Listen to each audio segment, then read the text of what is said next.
Hello বন্ধুরা, আজ আমি তোমাদের কাছে নতুন একটা রেসিপি নিয়ে এসেছি। আজ আমি তৈরি করব শ্যামা চালের টিকিয়া। এই শ্যামা চালের টিকিয়া করতে দেখো আমার কী লাগছে, তোমাদেরকে দেখো দেখিয়ে দিচ্ছি। এখানে দেখো শ্যামা চালকে আমি ভিজিয়ে রেখেছি 1 ঘন্টা।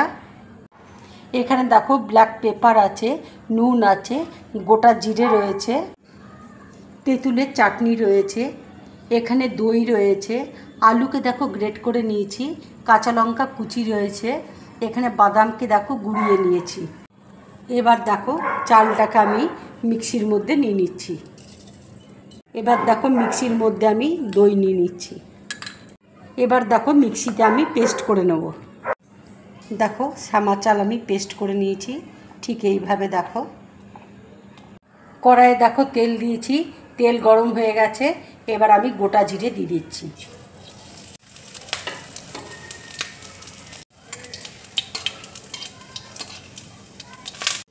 এবার দেখো শ্যামা চাল বাটাটা দিয়ে দিচ্ছি।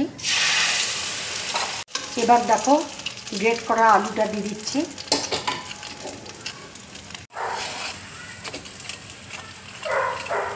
এবার দেখো কাঁচা লঙ্কা কুচি দিয়ে দিচ্ছি।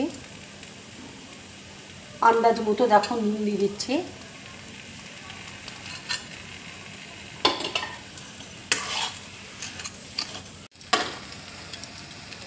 এবার দেখো বাদাম গুঁড়ো দিয়ে দিচ্ছি।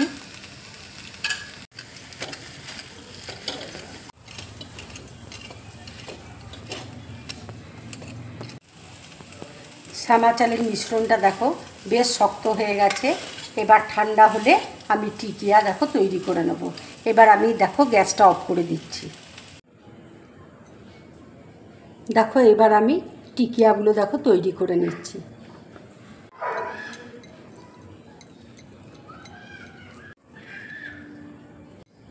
দেখো ঠিক এইভাবে আমি টিকিয়াগুলো দেখো তৈরি করছি। এইভাবে দেখো আমি সব টিকিয়াগুলো তৈরি করে নেব। একটা দেখো করে তোমাদেরকে দেখাচ্ছি।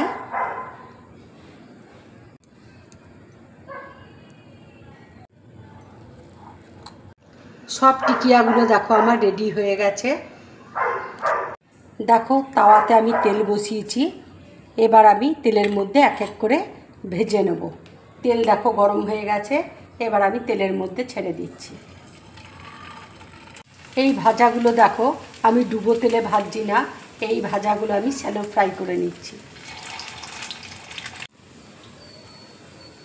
কিছুটা দেখো আলু সেদ্ধ আমি প্লেটের মধ্যে রেখে দিয়েছি। এর মধ্যে আমি একটু নুন দেখো দিয়ে দেব,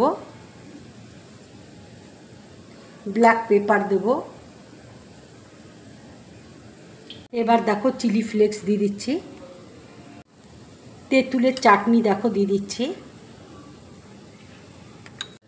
এবার দেখো সব একসাথে আমি মেখে নিচ্ছি।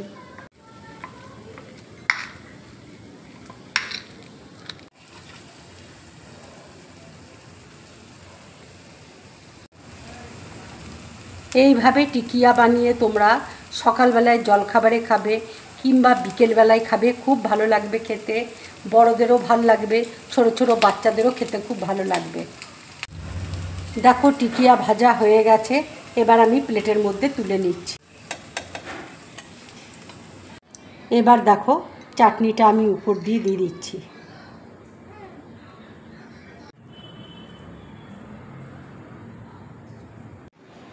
সব টিক্কিগুলোর উপরে দেখো আমি চাটনিটা দিয়ে দিলাম।